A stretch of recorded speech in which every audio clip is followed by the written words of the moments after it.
Okay, thank you, choir, for that wonderful singing. We have seen salvation. Mayong buntag sa tanan.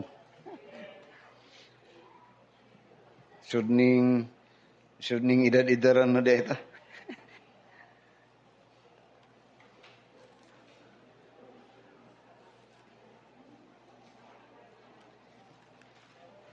Open your Bibles with me in the book of Genesis. Genesis chapter 3 and in verse 1 to verse 8. And the message is, of course, back up to our Sunday school lesson for this time. Nata sa the doctrine of sin. And this morning we'll be having a message titled The Fall of Man. The Fall of Man. If you are a thinking man or kung nag-observe mo sa inyong mga kaugalingon o sa inyong isig katawo, have you come across of a question yourself, why I am this? Nanong ingani man ko?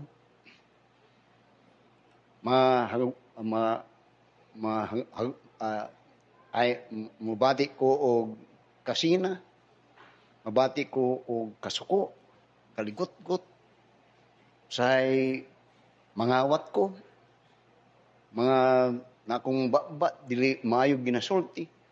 I mean to say, have you come across of asking yourself, why am, nganong ingani man ko? Gusto man unta ko nga magtinarong ko, pero nganong ingani man? Usahay, di ko ganahan nga mo ampo, di ko mo ganahan nga mo simba, something like that. Then, have you come across also questioning and asking, nganong ingani man ning kalibutan? Nga napuno naman ni og kadautan. Nganong ingani ni ang mga katawhan? Gikan sa ito, hantod sa mga uban. You see, I'm sick. I mean to say, I'm sick. Di ko ganahan sa akong mga nakita o akong nagamadunggan. And particularly at this time, kay labi na sa Facebook, og nagabukal akong dugo. Nagasuko ko. Usay gusto na ko ibundak akong cellphone. The question is, nganong ingani man ko? Diyon, nganong ingani man yun po ni sila?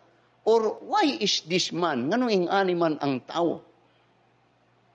Have you not think about that? But despite all those, we have a desire to do good. And we desire to do good. Pero kasagaran, nga lupigon ta sa daghan nato makita, nga may tabo karon, gusto pud ta nga maparehas pud sila. Di unta na ako gusto na isulti, pero I'm praying nga mabarugan na ako ni. I'm a pensioner. Pensioner ko sa ISIS is, o pensioner ko sa GSIS. Soryan ta mo, almost 7 years nga wa na ako nakuha. Yun pa sa akong amigo nga si Salvador, that is your right. Pero, I don't know. I feel there is dirt on it. I'm sorry. I'm struggling on it. But I'm praying God help me to stand. Kay ano man tungkol kay, just like me as a pastor, ang issue kardaran sa pastor is about money. Munang ako ning gisulti sa atong mga min, o ako na ron gisulti sa inyo. But I'm struggling on it. Because that is my right. And I am, that is my privilege. But akong gipugman. Muna ingon ako, kung mamatay ko, ilahan ni sa akong mga anak, pamilya siguro, o sa akong asawa. Now, as a pastor, they have given up many things in this life. Akong profession, ako nang ginabalik. Kaya balo si Brother Jojo sa amuang This time, almost 7 years. I'm giving up something. Gusto na ko mga, kung ingana ang dagan nining matuhanan ni, para sa akong pastor, gusto kong Lord, lahi ko. Gusto kong lahi ko. The fall of man.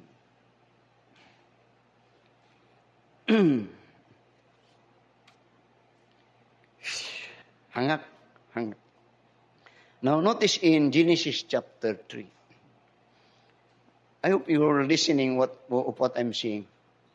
Akong ibalik, wak mong tanang anong ing-ani mong ka? Anong ing-ana ka? Di ba ka nagpunta, anong ing-ani man po ni sila? Dito na wak ka pagkatang, anong ing-ani man mi? Here is the answer. Here is the answer. Ngunang we thank God that we have the Word of God and we thank God that katong gikanta nila nga karong bago lang about salvation. That was a very good song.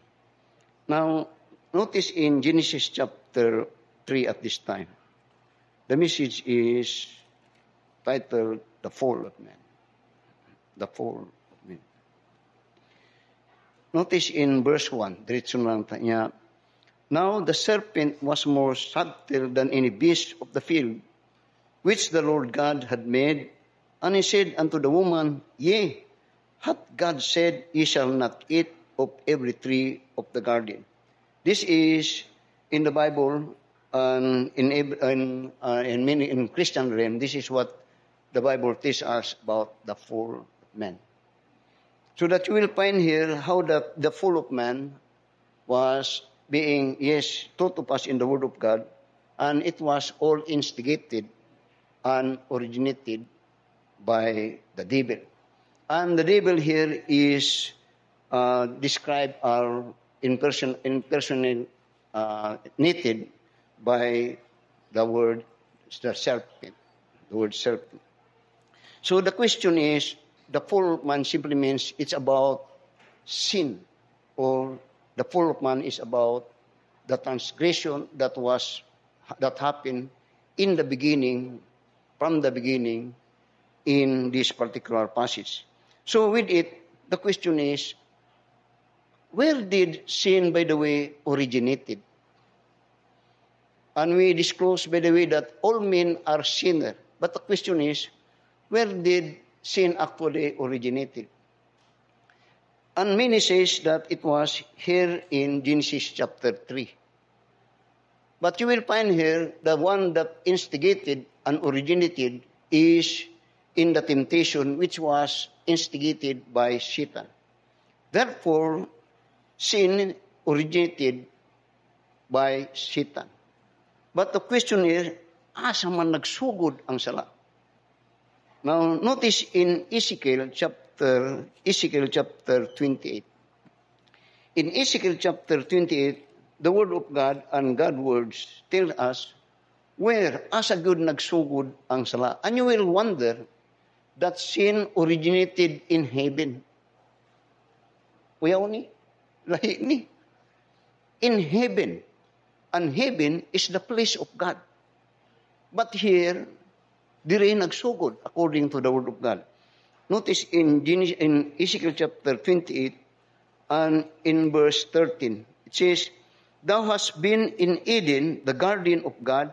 He's speaking about Satan. He was there, ngunya, in the garden. But that was, every precious stones was by covering, the sardius, topaz, and the diamond, the beryl, the onyx, and the jasper, and the sapphire, the emerald, and the carbuncle, and gold, the workmanship of the tablet, and of thy pipes was prepared in the day that thou was created.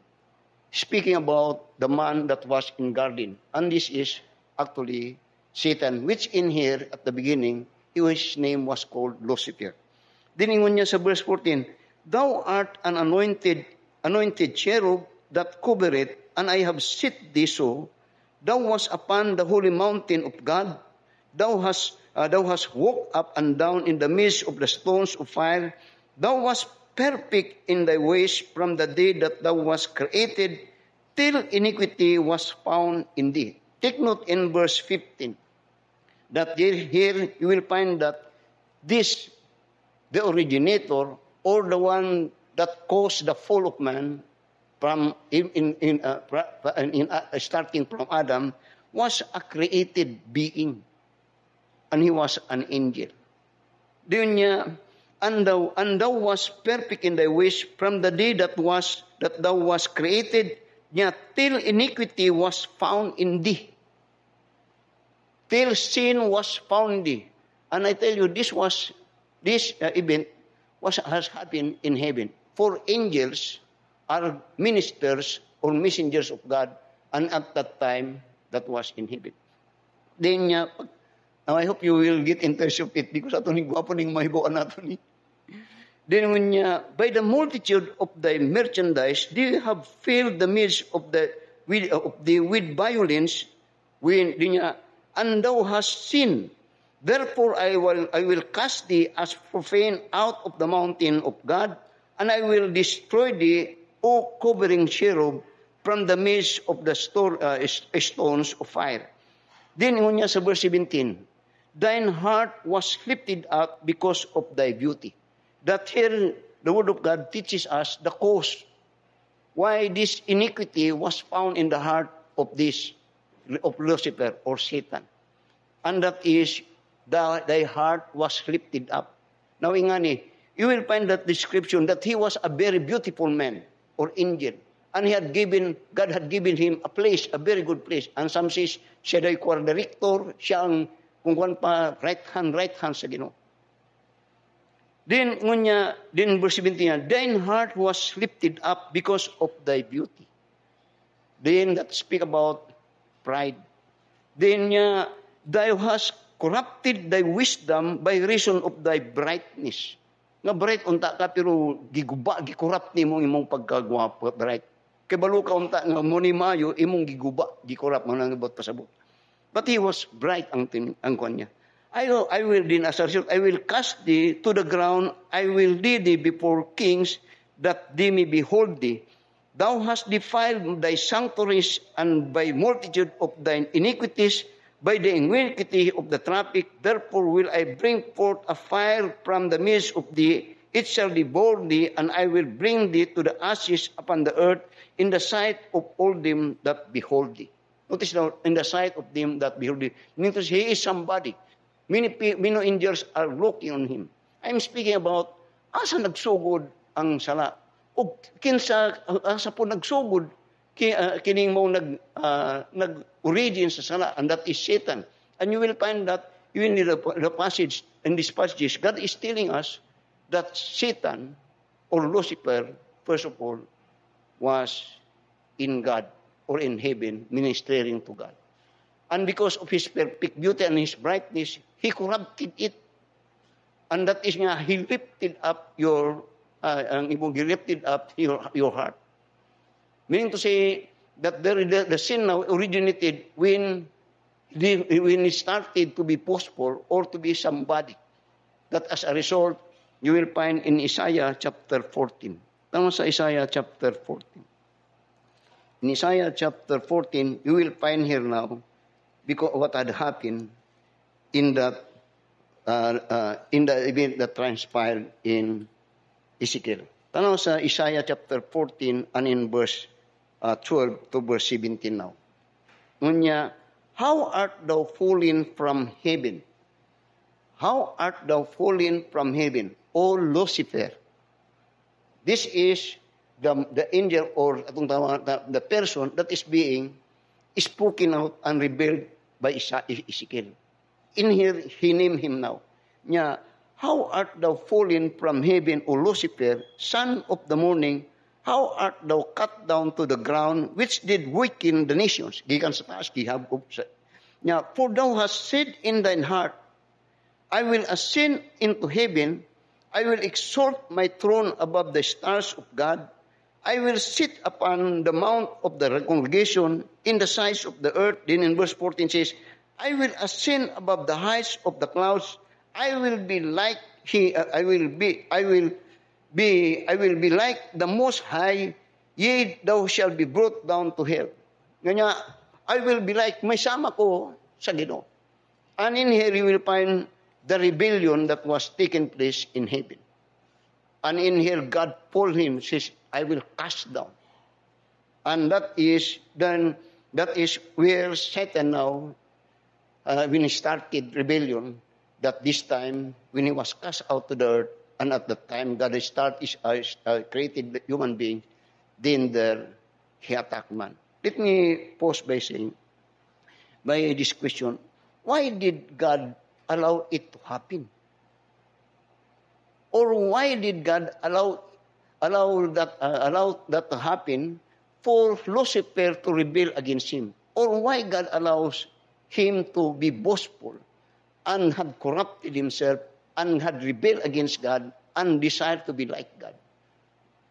Why? Ngano man? Gamhanan man ang ginuunta. Nganong gitugtan niya at the first place?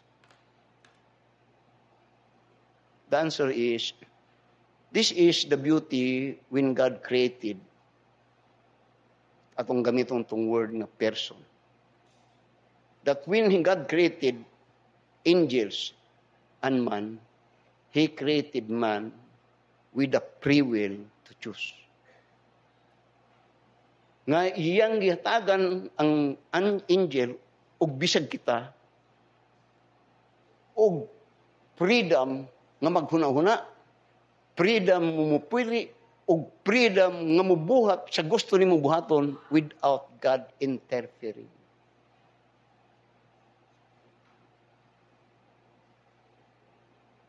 Matingalang, anong maghikog mo na sila? Anong di mo? Mo matay ang gusto. Nganong namusil man na, nganong nagduluga man na siya, nakibulo man siya magadaot. Ay, mo na iyang gusto. Nganong magbulag man gyud na siya, nganong magabit man na siya, nakibulungan sala man na. Dili ba na sala na sa Ginoo? Mo na iyang gusto. When God created person, including angel and men, one of the best gift that He had given us is that He never ever control or ang ato ang free will. God give us all the freedom to make our choices. And based on those choices, you could make your own decision or what we call volition that you want to do in your life. Amen. I wonder on it. Pero, ingana na. No.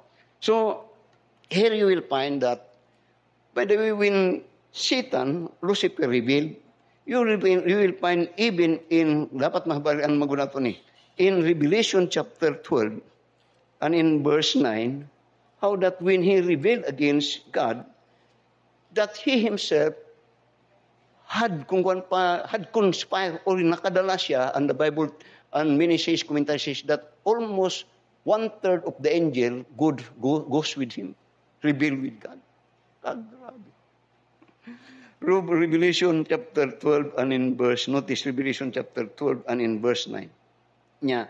And the great dragon was cast out, that old serpent called the devil and Satan, which deceived the whole world. He was cast into the earth, and his angels were cast out with him. Kung ba kanang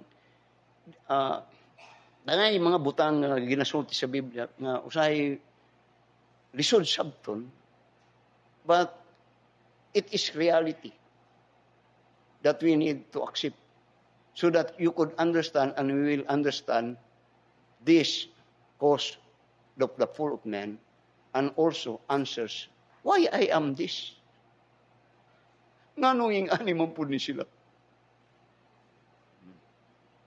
So, back in Genesis chapter 3. So, he was cast down. Tanaw sa Revelation chapter 12 and in verse 9. So, in Genesis chapter 3 now, when God had created the first man, Adam, then afterwards Eve, that here come the temptation of men. The temptation that he had to face. So the question again here is that, why God did allow Adam and Eve to be tested? Why did God allow Adam and Eve to be tested? Now, you see, you will find that when Adam and Eve, particularly Adam was, yes, even Eve was created, they were created, and the Bible says, in innocence. Meaning to say, at the beginning, this man had not committed, or this two was sinless. And being sinless, pamati mugma nyo, simply means that they are perfect.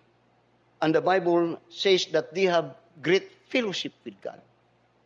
Because at their first state of their creation, they had no sin. But question, why God allowed them to be tempted or tested? And the Bible, and in many commentaries say, this is the stage of their probation. And the word probation simply means to prove or to test. So that when God allows it, God desired for Adam and Eve that when they love God, that when they want to serve God, or to serve God and to call God to be their master and to be their Lord, this must be made by their own choosing or by their own decision. Meaning to say, when God allows them, to be tempted, God do not want them to serve Him just like a robot that, mura bag robot nga bot, what the decision silang kaugalingon. So that when this testing is allowed of God, it was necessary that God allows it. It was necessary and essential to the effect that when they serve God, they were not forced. Wala sila pugsa, wala sila hadluka, kundi kung mupasar sila sa ilang kaugalingong kabubuton nga ilang alagaron ang Ginoo. Monay gusto sa Ginoo. I said, in my life, I made a decision. When I made this decision, many of my friends called me a fool.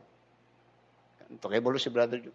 Sa dahang ning undang ko ning akong gisurrender, akong profession, I am a licensed forester.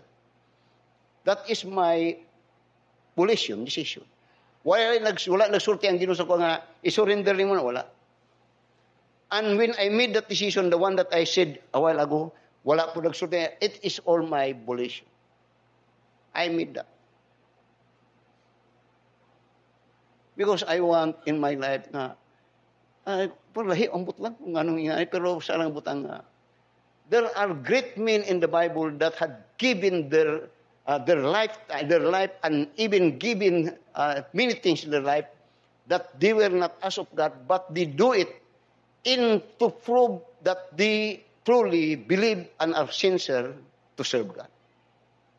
So that when God allows them to be proven, is that, pamating mo ngayon, is that by that probation or proving and testing, these men who had this virtue in the first stage of creation, that virtue is that they have this what we call holy moral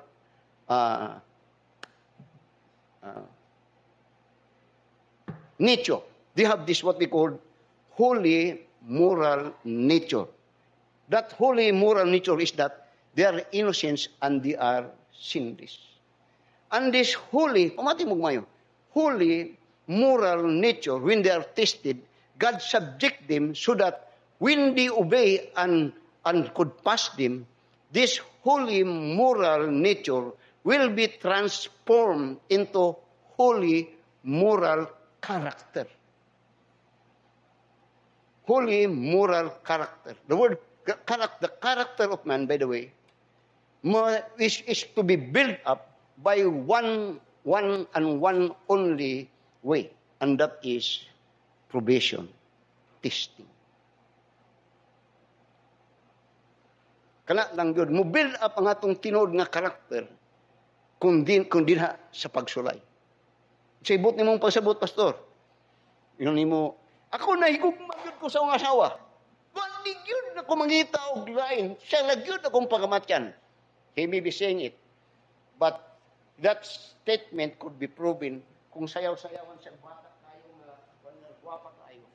Kung mupasar siya kadto nahimong karakter siya. Go with me. So God allows it for when they were in the first stage of creation, they were innocent, means they have this holy, moral nature. When they are subjected to testing, God allows it to transform that holy, moral nature into holy, moral character. But if they failed and they failed, that holy, moral nature now was transformed, monanita, into a evil, sinful character. And that happened to everyone now. Muna nga, unsa ang punuan, masundan po ninyo, mauna to ang bunga. Ang atong punuan, ato siya.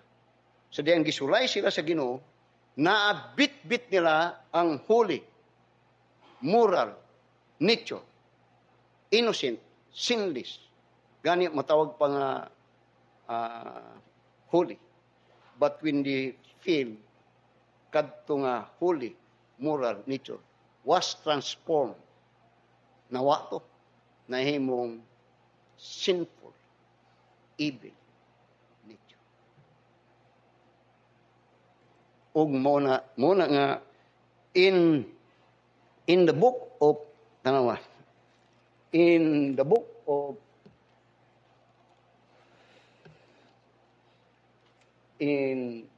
Romans chapter 3. Okay na mo? Atong ginasulbad ning atong problema nga lisod kayo. But subton. Pero muna nga when I'm speaking on it, that in effect, we will appreciate the grace of God that through Jesus Christ, this defiled or destroyed character of man, when you are saved by the grace of God, natambalan. Pero sa lisod pagyapon nga sabton, pero masabtan jud kung nagtuon kag puno siya. So sa Romans chapter 3, notice what now had happened to man. In verse 9, niya, what then are we better than they? Muna ko ganihan, ganong ingani ko? Din ingana mo. Din dito ni Pusol Paul, si pagtanong ni mo pastor, labaw ka na mo. Niya, what then are we better than they? Niya, no, in no wise, parehas lang tayo niya. For we have before proved, notice the word for we. Kana si Apostle Paul, appeal siya. For we have before proved, both Jews and Gentiles, that they are all under sin. What that mean? That because Adam had sinned, then we are all sinner. Muna nga, musulti nga, wa may matarong. That is true. Then ngon niya, as it is written, there is none righteous, no, not one. Then niya, there is none that understand it, there is none that seek it after God. That is the result of it. That they have no one seek it after God. Do you observe that when they sin, they run away from God. Then they are all gone out of the way. They are altogether become unprofitable. There is none that do it good. No, not one. There is none. Then their truth is an open sepulchre. With their tongues they have used deceit. The poisons of us is under their lips, whose mouth is full of cursing and bitterness. Their feet are swift to shed blood. Destruction and misery are in their ways. And the way of peace have they not known. There is no fear of God before their eyes. That is kung gana muna bunga resulta when Adam the fall of man. That muna ang muna usay na resulta nga ug manduog na to nga nagakaayo ang kalibutan, mali na. Dili na tinod, nagakadautan ang kalibutan. Pero ingani, pero ang ingani, kasi ang sugod sa tao nagsugod siya og maayo nga similya. Kung kuwanta maayo nga similya, kang Adan maayo nga similya. Gani kung mong tanawon ning abot dito sa panahon ni Noah nga God judged the world. Gihinluan niya. Og nagsugod na po siya og maayo nga similya. Si Noah, maayo nga similya, dito nagkulayap. Pero from that, ang naitabo, dili kay nagapataas. Kundili, nigdig resolution nga ang tao nagakito sa maayo po na nagakakurap nga until you will find in the book of Revelation that man become just like this. I'm preaching this, I'm atoning ginawan para masabtan nato ta. Para masabtan nato ta og nga mga mubutang sa imong hunahuna ug sa imong kasing-kasing that you need to be saved. You need Christ to transform you back from your sinful nature to a holy nature. Nga mabalik ka dito. Kay kung mao nga nature kagyapon, kung di ka mabalik ato nga nature, di pud ka maadto sa langit, di pud ka makauban sa Ginoo. Muna, it is God that, through Jesus Christ, that built the bridge that man could return back to God. And the bridge is the Lord Jesus Christ. Now, tanawa, unsay gisulti na po niya sa Galatians chapter 5. Okay lang mo? Notice in verse 17, or particularly sa verse 19 to verse 21. Ganiya dito sa Book of Romans, kadto ang general nga description sa condition sa mga tao. Diri specific na.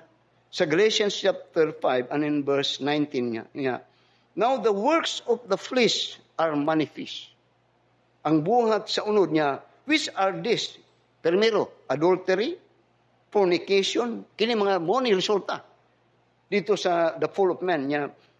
Fornication, uncleanness, lasciviousness, idolatry, witchcraft, hatred, variance, emulations, wrath, strife, seditions, heresies, envyings, murders, drunkenness, revilings, and such like of the which I tell you before, as I have also told you in time past, that they that do such things shall not inherit the kingdom of God. That in effect, ing ana yud ta tanan. Guys, 1 Corinthians chapter 6. 1 Corinthians chapter 6. Notice in verse 9, verse 11. There is a 1 Corinthians chapter 6, verse 9 to verse 11. Gisaysay ni Apostol Pablo ang kondisyon sa mga luwas. Kaniadto sa dili pa sila luwas. Masabtan ninyo? Nga ingani ta, pero diri yung gisulti nga na ay gihimo ang Ginoo sa to. Ngunya sa 1 Corinthians chapter 6, verse 9 niya, know ye not that the unrighteous shall not inherit the kingdom of God? The unrighteous. Which means, kung mong tinawon, generally, all men are sinners. Which means that we are not righteous, we are unrighteous. So that ingon niya, dili kini nga stage sa mga unbeliever or nato kanadto, di ta makasulod sa gingharian sa Ginoo. Dili. Then ingon niya, be not deceived, neither fornicators, nor idolaters, nor adulterers, nor effeminate, nor abuser of themselves with mankind, nor thieves, nor covetous, nor drunkards, nor revilers, nor extortioners shall inherit the kingdom of God. Pero ingon niya sa verse 11, and such were some of you. Ingon niya sa mga Kristiyan, ing anak mo, kamong mga Kristiyan, ing anak mo kanadto. Di mo qualified mo itong langit. Dili. Di niya, and such were some of you, niya, but ye are washed. Kamu nahinluan. Karon kamu nahinluan. Buhi ni sila, nahinluan na ni sila. Niadto atong gibasa nga dili maayo ng imong tanawon. But ye are washed niya, but ye are sanctified, but ye are justified in the name of Jesus and by the Spirit of our God. Muna ingon sa Biblia, sa Romans chapter 6 and verse 23, for the wages of sin is death, but the gift of God is eternal life through Jesus Christ. Genesis chapter 3. Tanawa ang temptation. Genesis chapter 3. verse 1. Ingon niya, now the serpent was more subtle than any beast of the field, which the Lord God hath made, and he said unto the woman, Ye hath God said, Ye shall not eat of every tree of the garden? Now, how I wish nga akong, sige lang, ask God. Now, notice here that the temptation is all about the Word of God. Ang pulong sa Ginoo, ang gamit sa demonyo para tintalon po ang si Adan. And you will find that in Genesis chapter 2 and in verse 15 to verse 16, that in here, God gave the first command or covenant to the first man, Adam and Eve. And this covenant is about the one that is being attacked of the devil. Ngunit sa Genesis chapter 2, and in verse 15 to verse 17 niya, and the Lord God took the man and put him into the garden of Eden to dress it and to keep it. And the Lord God commanded them, saying, of every tree of the garden thou mayest freely eat, but of the tree of the knowledge of good and evil thou shalt not eat of it, for in the day that thou eatest thereof, ye shall surely die. Now, tanawon, first of all, tanawon good ni nga temptation. The temptation, kung tanawon, murag okay ra ba gyud kaayo. Kay nga naman, in the all everything in the garden, you could eat, pwede yun. Pero usa lang yun. Kung usa ka libo ka punuan, pwede ni mo mukaw sa 990, kung okay na, why problema? Katulang usa. Usa lang yun. Kung ang probability is that actually is very low. Kung imong tanawon. Masabtan ninyo? Pero you will find here that ang problema lang po ani, nga sa kadaghanan po kadaghanan nga mga punuan nga tuwa dito, kinisiba dito sa kanunay sa atong punuan nga dili.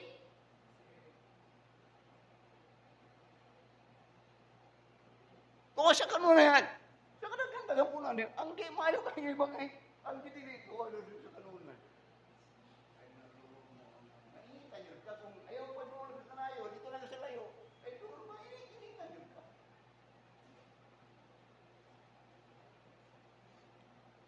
Ayaw kag palugan. Ikaw ikan, kuyog-kuyog kag mga sugarol. Hikap-hikap og manok. Ayaw kag mababay. Ito, kuyog-kuyog kag mga hiligog chicks. Sikag tanaw-tanaw, huwag mga ako. Masunog yun ka.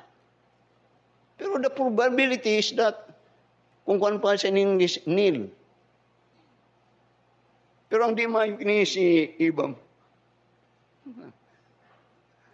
There are many thoughts that I would like to. But here, notice, so the attack of the devil is on the Word of God. Doon tuningo ka mo muna, doon ako iwali nga, diyan bago parang to. Nga ang atong battle, the battlefield is in the mind and the war is between the Word of God. And the war is between a decision to obey or to disobey God. Now, when God give that, by the way, commandment, it is a test. Not only a test of truly that he loved God and believed God, but likewise, it is a test of indeed he believed God. If not, then he believed the devil. Ingana na siya ang iyang punto. So that by the time that the testing came, it is a choice of believing. When they believe, of course, when they obey it, they believe God. When they disobey it, they say that God is a liar and they believe lie and that they believe Satan. Mora na, ug mao pud na gihapon gud sa tuwa gud. Dili na nagbago. Usahay man gud kay mga kanang usahay mura na kuan na ba kanang relax lang kayo ta. Para sa nang pagpamakak.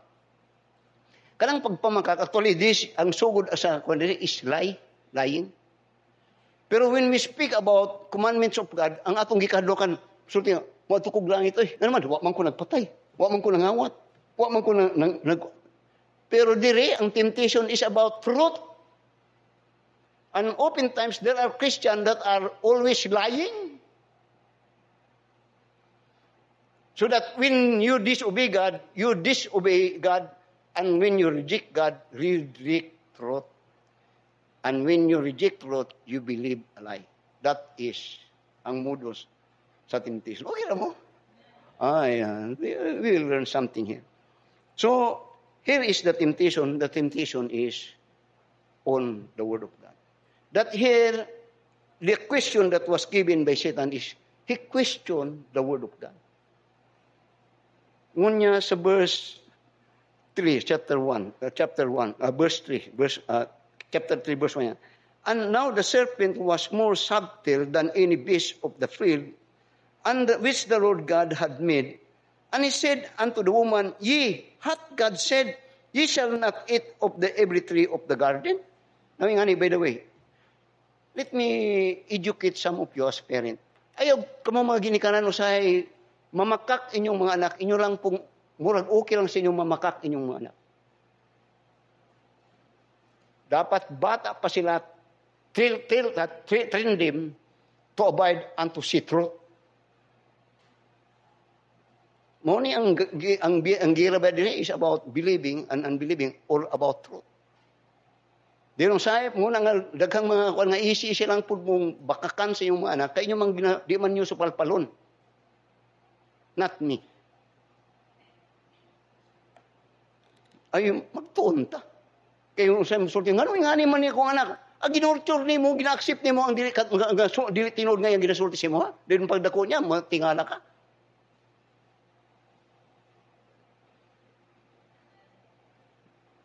Mind-boggling, but that and that is good kung nga matuduan ninyo nga now we need truth. Madungog ninyo sa halos tanan, puros baka. Atong panggobyerno, pero tigyog kang iliit. I tell you, I'm sorry. Ako nga tao, I'm an intellectual person. I'm studying. Bakak yun ang gobyerno. I tell you, I'm sorry in it, but that is truth. Hasta po itong yung congressman nga, I don't like him. I always say that. I don't like him.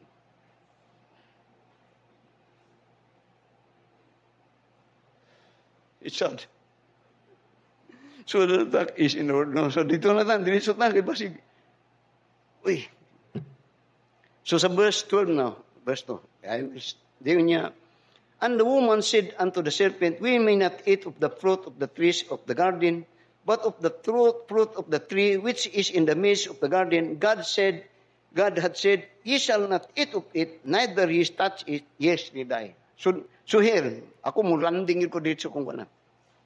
So the question is here, the command was given to Adam. But the one that is tempted is Eve. If you find in the Bible, it was not actually si Adan ang natempt. It was Eve. Why? Now, tanong mo, sa 1 Timothy chapter 2. 1 Timothy chapter 2. Notice in verse 13 to verse 14. Nunya, for Adam was first formed than Eve. And the command was given in Genesis chapter 2 verse 16. Then, ang creation ni Eve is Genesis chapter 2 verse 20 plus niya. And Adam was not deceived. Then niya, but the woman being deceived was in transgression. Now, what I'm saying, simply saying here is, when Satan attacked, he always attacked the one that is weaker. And Eve was the weaker one. Tanong mo, 1 Peter chapter 3. Di ko nagakuan pero, tanong sa 1 Peter chapter 7. 1 Peter chapter 3, verse 7 niya. Likewise, ye husband, dwell with them according to knowledge, giving honor unto the wife, as unto the weaker vessel. Ang but pasabot, ang babae manggod, kung kwanta na ko na, ang but pasabot niya, kanang to, Saylo lang ko ninyo. Daghan ko kuyab ka na ito. Kanitong batanon pa ko.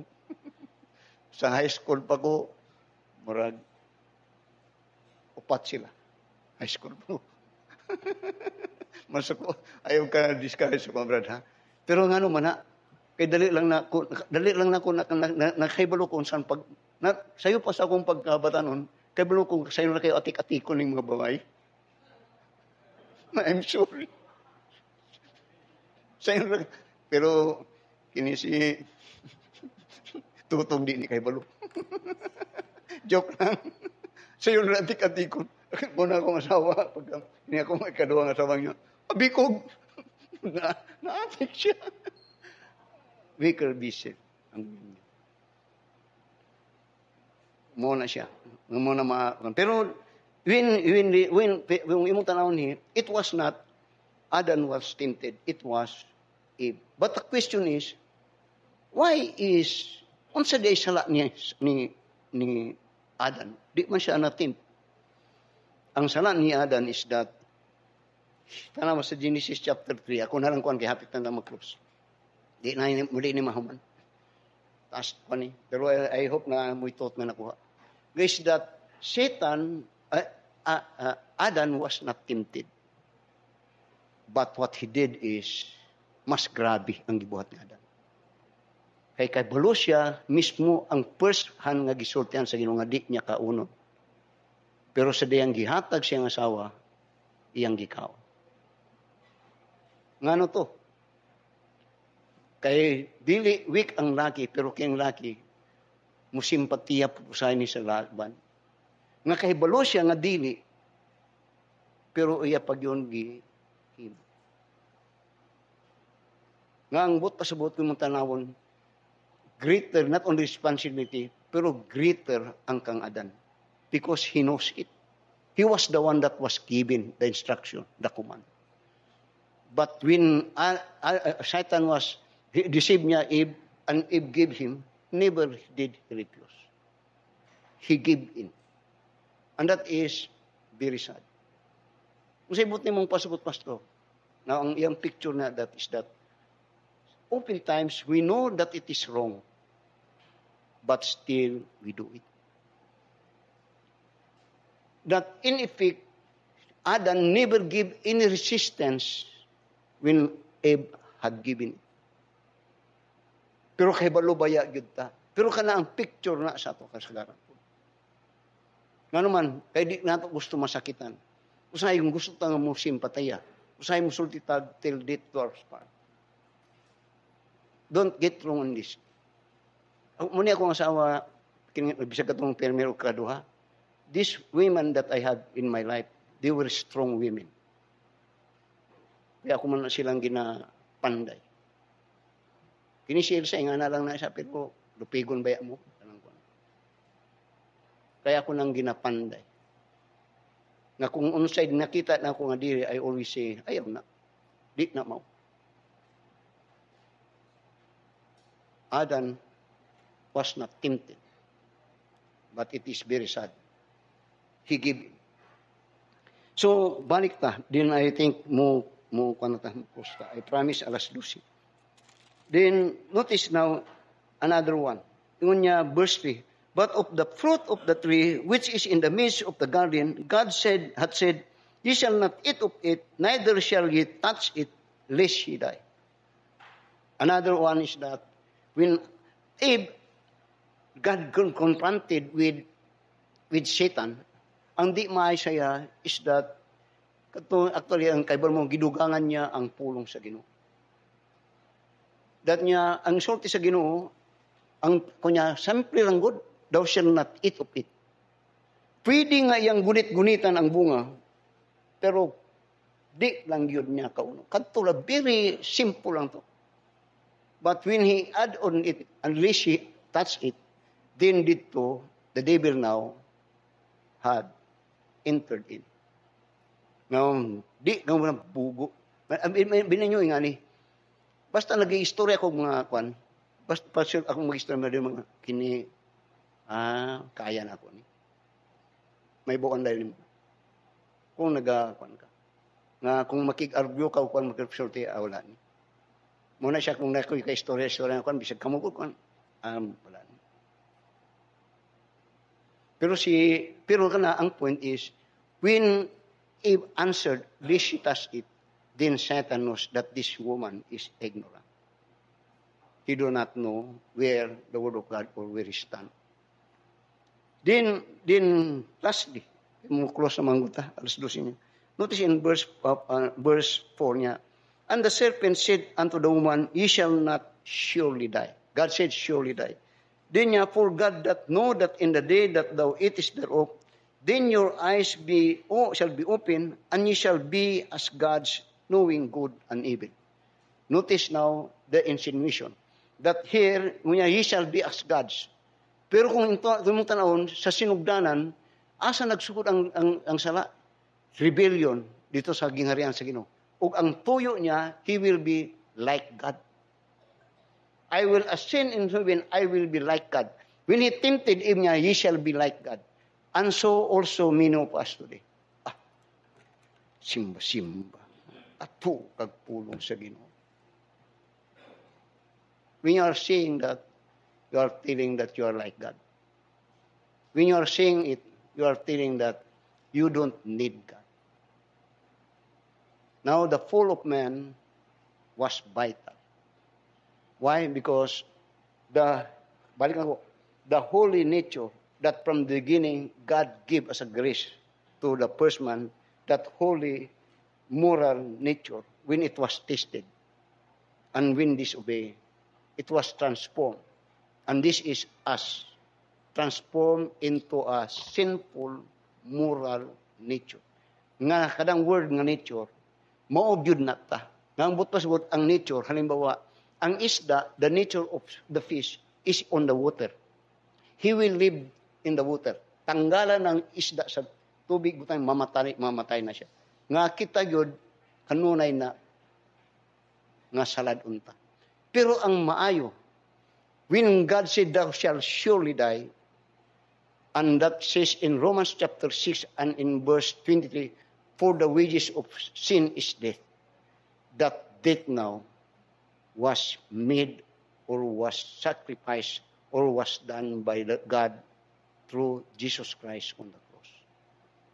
That through Jesus Christ, that payment was paid in full.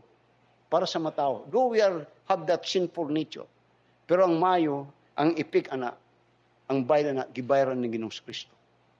Let me, I'm about to close. That every man that put his trust after that he heard the gospel of God, the gospel of the Lord Jesus Christ, that lost holy nature will return back to that person. Pamatikot mo ngayon, mubalik na din na nga mong tao. When he heard the gospel that Christ died for your sin, he was buried and rose again, and you will say, Lord, I'm a sinner. I believe on Jesus Christ that he is God, that he paid my sin, then the one that is lost will be returned back. Muna siya nga, Pastor, di ba makasala ka, Pastor? Oo, yun. Unya, karon musulti ka mo atog langit. Oo. Ano man, doon na may katawag nga manluluwas. Ang gipakamatyan ni Ginoong Kristo kadtong sala. Kadtong sala nga nahimong mo na ikaw. Let me close with this verse. Wala pa alas 12. 2 Corinthians chapter 5. 2 Corinthians chapter 5 and in verse 21. Many things to say, but time limits. Tanong sa 2 Corinthians chapter 5 verse 21. For he hath made him to be sin for us. Siya ang gipakasala sa Diyos nga amahan. Who knew no sin, he was righteous, that we might be made the righteousness of God in him. And that righteousness simply means the return back of that lost nature after man is sin, had sin. Muna sa Philippians chapter 3, muna nga dunay manluwas ug dunay moad tug langit. Though sinful as we are, but by the grace of God, you could be saved. You could return back to the fold of God. Muna sa Philippians chapter 3 and in verse 9. Tanawa ron. Ingon ni Apostol Pablo. And be found in Him, in God, and be found in Him, not having mine own righteousness. Dili sa akong kaugalang pagkamatarong niya, not having, which is of the law, but that which is through the faith of Christ, the righteousness which is of God by faith. Pagkamatarong nga gikan sa Dios, pinagi sa pagtuo. Mo nga ang kaluwasan, pinagi sa pagtuo. You could be wicked as you are, but you could be forgiven of God. You will be a son of God by faith in Christ Jesus. Muna ang maayo karon nga balita. Muna maayo nga balita. Pero pastor, luwas naman ko. Anong ingani pa man ko? When you are saved, that nature, sinful nature, naagyapon na sino. Pero ang maayo, doon na po'y tawag katong holy nature, which is the presence of the Holy Ghost nga nasa mo. And that happen when you say, I believe and receive Christ as my Savior. Then you are saved. Then, doon na kay luhan na nature. O kini nga nature, naanadri, ang mayo ni, muna nga Kristohanon ko makasala, na-conviction na, mo-convict na. Nagadin mo, hold on na, kay tungod niya ato, nga nature.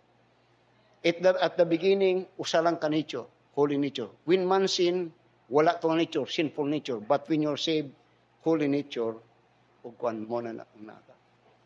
Muna ang kumbati ni Apostle Paul. But it doesn't mean now that when you are saved, you could not sin. But even if you could sin, when you are saved, you still will be going to heaven. Why? Because by the time that you are saved, you become a child of God. And now God is your Father. And that relationship, di na maguba. Para sa inyong relation, sa inyong mga ginikanan, di na maguba. Makasala mo, ang mapiktuhan ang inyong fellowship. Masuko ang imong papa, masuko. But when you ask for forgiveness, there is reconciliation. Let us all stand up and let us pray. Our dear Heavenly Father, Lord, salamat sa mensahe nga among pamatian, patalinghugan karon. It's about the fall of man. But yet, Lord, the good thing is when man fall, and in Adam all die, but the good thing is in Christ man will live, and he will have eternal life. And that message, I pray, Lord, that it will value us. It will give us to value our salvation. And if we are not saved, that we need to understand that nature is the work, that evil nature is the work of the evil one in us. But that could be contained when we believe and receive Christ as our Savior. So that salvation is by grace, not our works. It is of faith, and in that faith is toward the Lord Jesus Christ. Salamat sa mensahe, Ginoo. Ikaw magpasabot sila nga hisabtan nila kini, that it is very necessary for a person that he might be saved, and that Christ came to save sinners. And Paul says, I am the chief. So bless as you've been blessing your messages, Father, I pray. In Jesus' name, amen. Are you saved? If you are saved, thank God. That with that understanding, you will look up and to be grateful sa Ginoo. My faith looks up to thee, the Lamb of Calvary, Savior divine.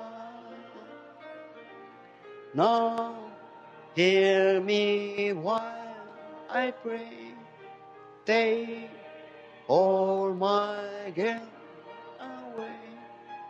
Oh, let me proud this day be wholly thine.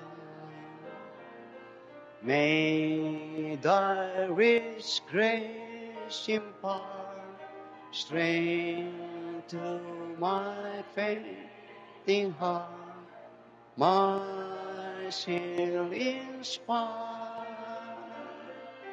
As thou hast died for me, oh, may my love to thee pure, one changeless be a living far. While life's dark maze I tread, and drifts around me spread, be thou my God. Be darkness turn to day, while sorrow steers away. No, let me ever stray from thee aside.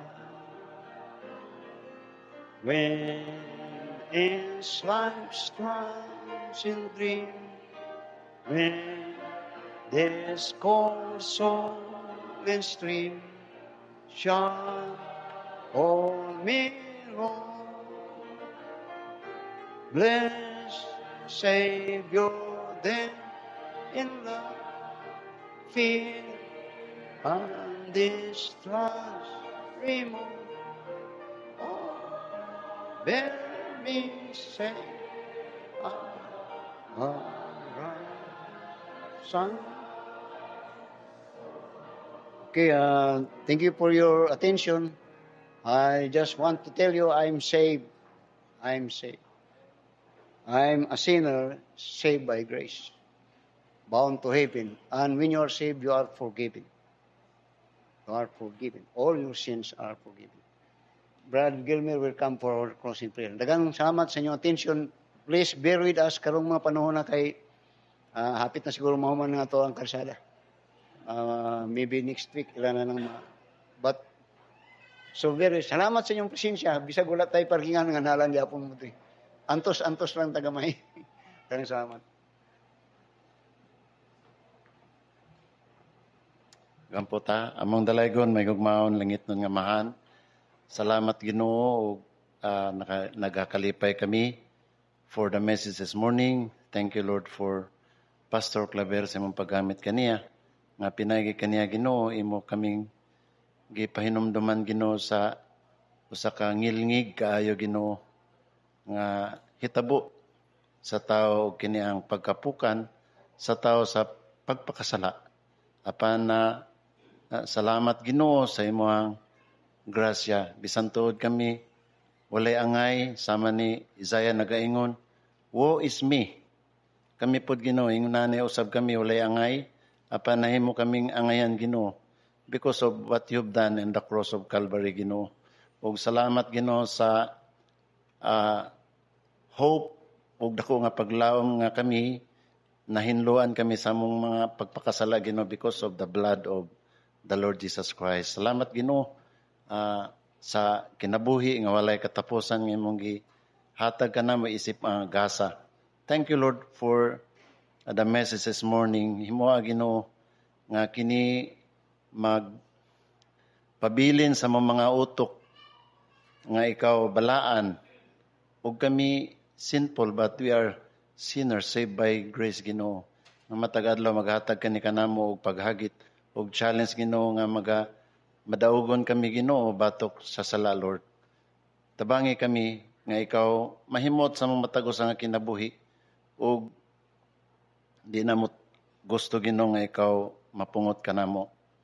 Salamat Lord sa presensya sa matagusa even for our visitors. Ikaw maga-bless usab kanila Ginoo pinagi sa imong mga mensahe og sa imong gikan sa imong mga pulong. Salamat sa mga kaigsunan. Ikaw magauban kanamo sa imong mga pagpauli, ihatag ang safety sa imong mga dalanon Ginoo. Ug ning hapon pabalikan na usab kami nga naay excitement o kalipay Ginoo to worship the Lord in the spirit and in truth. And the grace of God and the grace of the Lord Jesus Christ and the love of the Father and the communion of the Holy Spirit be with us as we go on going home in our respective houses. In Jesus' name we pray, amen.